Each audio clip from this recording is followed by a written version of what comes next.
एजाज गद्दी है। मैं आम जनता हेल्पलाइन का अध्यक्ष हूँ और मेरा और मेरे परिवार का समाज में बहुत योगदान रहा है। हमारे चचा गुल मोहम्मद गद्दी जी भी पूरी समाज में अपने लिए पूरी ज़िंदगी गुजार दी है। आज जो जमील अख्तर उर्फ मनोज जो ग्वाला टोली चौक में रहता है, उन्होंने गुल मोहम्मद गद्दी सरवर के बेटे पर ये इल्ज़ाम लगाया है कि जमील अख्तर नशा अभियान चला रहा था, उसी के चक्कर में सरवर ने जमील अख्तर को मारा है। चूँकि उसको मालूम नहीं है जमील अख्तर मनोज को कि नशा अभियान हिंदपीढ़ी में चलाने वाला सबसे पहला आम जनता हेल्पलाइन है, जिसकी पहली मीटिंग हम लोगों ने इदरिसिया स्कूल में रखा था।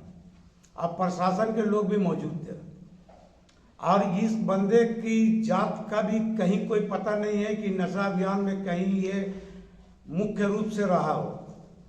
और हम लोगों ने साझा नशा मुक्ति अभियान चलाया मुझे कुरैशी के साथ मिल करके, और ये जो आज ये ब्लेम लगा रहा है कि मैं नशा मुक्ति का अभियान चला रहा था, इसीलिए इन लोगों ने मारा। शायद इनको मालूम नहीं है कि जो लड़का इसमें इन्वॉल्व है उसका चरित्र किस तरह का है। वो बिल्कुल साफ सुथरा तीनों लड़का है, कहीं से उन लोगों के ऊपर दाग नहीं है। और एक्चुअली मैं बता देना चाहता हूँ मीडिया के माध्यम से कि ये जमीन का मामला है। मामला यूँ है कि जिस मकान में हम लोग लगभग 100 साल से रहते आ रहे हैं, और वो ज़मीन है मरहूम मोहम्मद इस्लाम जो जमशेदपुर में रहता है, और हम लोगों ने उस ज़मीन का एग्रीमेंट कराया हुआ है। अभी भी उस ज़मीन में हम लोग काबिज है कि आए दिन जिन लोग वहाँ पे ज़मीन खरीदे हैं उन लोगों को धमकी देता है कि पैसा दो तो मकान बनाने देंगे, नहीं दोगे तो नहीं बनाने देंगे।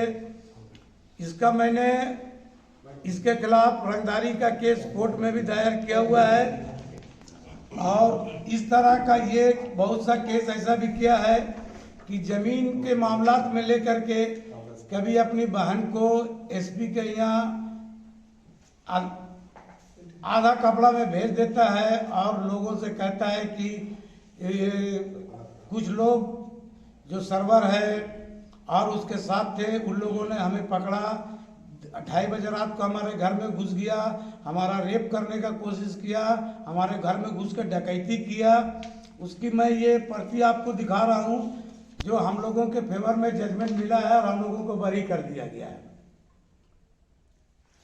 अब मैं 2 FIR आपको दिखा रहा हूँ।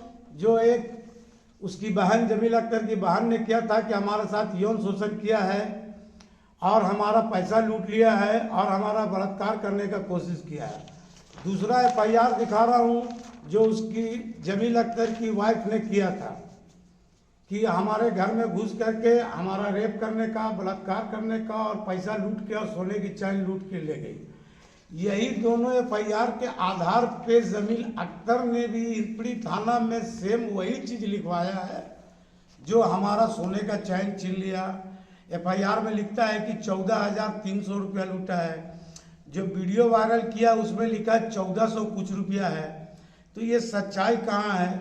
आप लोग जान ले, पहचान ले इस आदमी को, और इस आदमी के बारे में पूरे हिंदपीढ़ी में अगर 10 आदमी को निकाला जाए और 10 आदमी बोल दे कि ये आदमी जेन्युइन है, सही और समाज सेवी है, तो मैं एजाज गद्दी आज ये ऐलान करता हूं कि मैं आम जनता हेल्पलाइन के अध्यक्ष पद से इस्तीफा दे दूंगा और जिंदगी में कभी समाज सेवा नहीं करूंगा।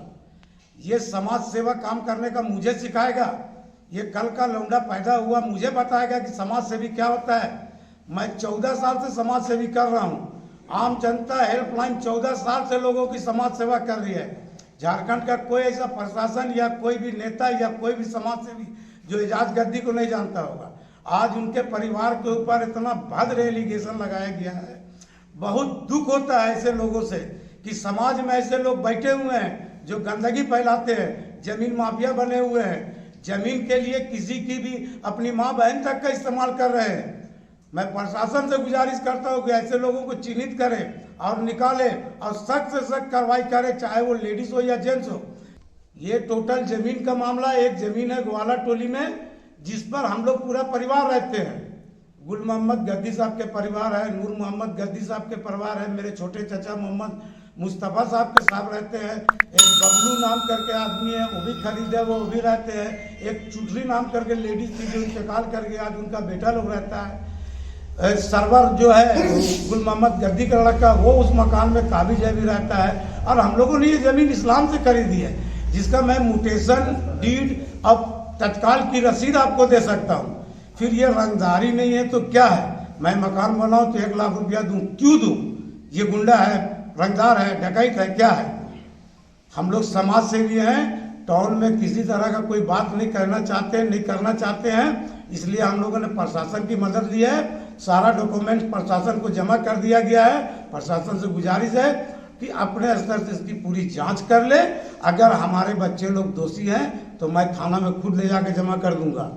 अब अगर हमारा बच्चा दोषी नहीं है तो प्रशासन से गुजारिश करूंगा कि ऐसे झूठे केस करने वाले के ऊपर प्रशासन कार्रवाई करे और समाज उनका पूरा सहयोग करेगी।